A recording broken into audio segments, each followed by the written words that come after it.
দেশজুড়ে তীব্র বিদ্যুৎ সংকট, বিপর্যস্ত জনজীবন। ব্যাটারি চালিত অটোরিকশার কারণে দেশে লোডশেডিং হঠাৎ বেড়েছে। বিদ্যুৎ নিয়ে তীব্র সমালোচনার মুখে এমন দাবি করেছেন বিদ্যুৎ, জ্বালানি ও খনিজ সম্পদ মন্ত্রী ইকবাল হাসান মাহমুদ টুকু।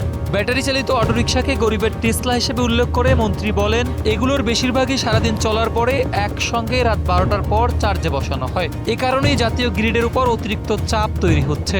আর এই সবগুলোই অবৈধ বিদ্যুৎ সংযোগের মাধ্যমে চার্জ দেওয়া হয়। মন্ত্রী আরো বলেন, অবৈধ সংযোগ বিচ্ছিন্ন করতে গেলে সংশ্লিষ্টরা উল্টো হামলা চালাচ্ছেন। তবে সরকার অবৈধ সংযোগ প্রতিরোধ করার চেষ্টা করছে বলেও জানান তিনি। বৃহস্পতিবার রাজধানীর একটি অনুষ্ঠানে মন্ত্রী বলেন, এই অবৈধ অটোরিকশার কারণেই অতিরিক্ত বিদ্যুৎ চাহিদার তৈরি হয়েছে, যা আগে ছিল না।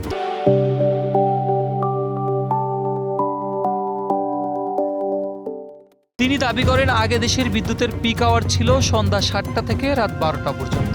এরপর চাহিদা স্বাভাবিকভাবে কমে যেত, কিন্তু এখন মধ্যরাতেও চাহিদা প্রায় 12,000 মেগাওয়াটে পৌঁছায়, যা বিদ্যুৎ ব্যবহারের স্বাভাবিক ধারা নয়।